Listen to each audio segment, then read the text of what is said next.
नमस्कार, खूप खूप स्वागत आहे तुमचे। आज आपण बनवणार आहोत एकदम स्वादिष्ट, चविष्ट आणि खमंग असे उपीट किंवा उपमा किंवा त्याला तिखट शिरा पण म्हणतात। चला तर मग बनवायला सुरुवात करूया आणि व्हिडिओ शेवटपर्यंत नक्की बघा आणि उपीट कसे झाले ते मला कमेंटमध्ये नक्की सांगा।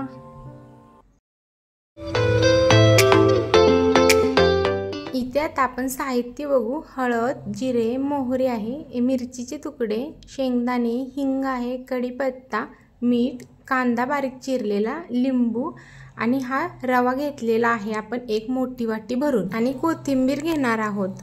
आणि इकडे आता आपण 2 ग्लास पाणी तापवण्यासाठी एका बाजूला ठेवणार आहोत। आणि आता कढईमध्ये पहिला आपण हा रवा घालून घेऊ आणि तो चांगला एकसारखा भाजून घेणार आहोत, एकसारखे असे हलवून मंद आचेवरती। हे बघा, आता आपण पहिला रवा चांगला भाजून घेऊ, भाजल्याने चव पण खूप छान लागते।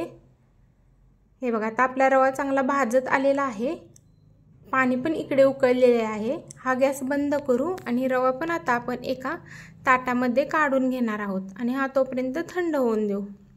आणि इकडे आता आपण कढईमध्ये तेल घालून घेऊ। कढई चांगली तापलेली आहे, त्यामध्ये आता आपण इथे 2 ते 3 चमचे तेल घालून घेऊ आणि तेल चांगले आपण हे आता तापून देऊ। आपले तेल आता हे चांगले तापलेले आहे, त्यामध्ये शेंगदाणे घालून घेऊ आणि शेंगदाणे चांगले त्यामध्ये तळून घेऊ। हे बघा, एकसारखे हलवून चांगले तांबूस ब्राऊन रंग येईपर्यंत आपले शेंगदाणे आपण यामध्ये तळून घेऊ आणि त्या रव्यामध्येच काढून घेणार आहोत। शेंगदाणे नंतर पण घालू शकतो, पण पहिले घातल्याने चांगले भाजले जातात किंवा चांगले तळले जातात। आता आपण यामध्ये अजून थोडेसे तेल घालू, 1 चमचा। आणि आता तेल तापल्यानंतर त्यामध्ये जिरे घालून घेऊ, ही मोहरी घालू, दोन्ही 1-1 चमचा छोटा। आणि त्यामध्येच आता आपण हा कढीपत्ता घालणार आहोत आणि छान फोडणी येऊन देऊ। छान तडका बसला की मग त्यामध्ये आता आपण ह्या हिरव्या मिरचीचे तुकडे केलेले ते घालून घेऊ। इथे आपण 4 ते 5 हिरव्या मिरचीचे तुकडे करून घेतले आहेत, ते पण आता तेलामध्ये मध्यम आचेवरती चांगले भाजून घेऊ, म्हणजे तेलात फ्राय करून घेऊ। यामध्येच आता आपण हा बारीक चिरून घेतलेला कांदा घालणार आहोत। आता आपण कांदा तांबूस रंग येईपर्यंत छान एकसारखा तेलामध्ये असे हलवून घेऊ आणि चांगला तांबूस रंगावरती भाजून घेणार आहोत। हे बघा, आपला कांदा चांगला भाजला आहे, त्यामध्ये आपण अर्धा चमचा हिंग घालू, थोडी हळद घालू अर्धा चमचा आणि सगळे छान व्यवस्थित मिक्स करून घेऊ।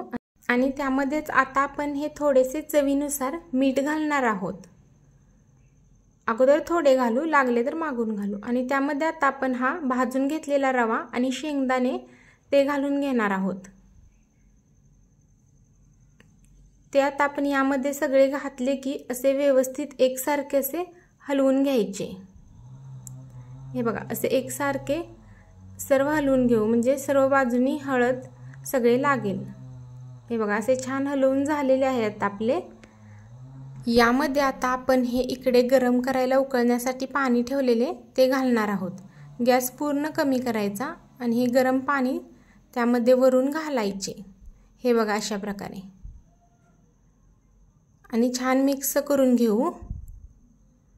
आणि त्यामध्ये आता आपण हे उपीट आपले शिजून देणार आहोत।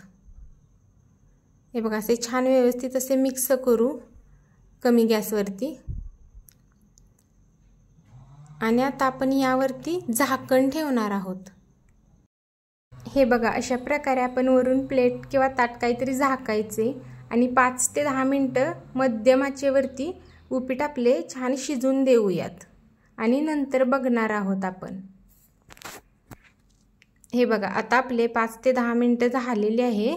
आता आपण बघू, पाणी पण त्यामध्ये आटलेले आहे। आता एकदा व्यवस्थित छान मिक्स करून घ्यायचे।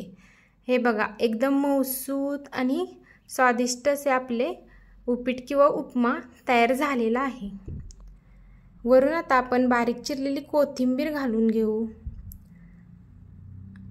आणि तयार झालेले आहे आपले उपीट किंवा उपमा। तुम्ही पण अशा प्रकारे नक्की बनवून बघा आणि व्हिडिओला लाईक करा, शेअर करा आणि चॅनलला सबस्क्राईब करा आणि बेल आयकॉनवरती सुद्धा क्लिक करा, म्हणजे अशाच नवनवीन रेसिपीची नोटिफिकेशन तुम्हाला लवकर मिळेल.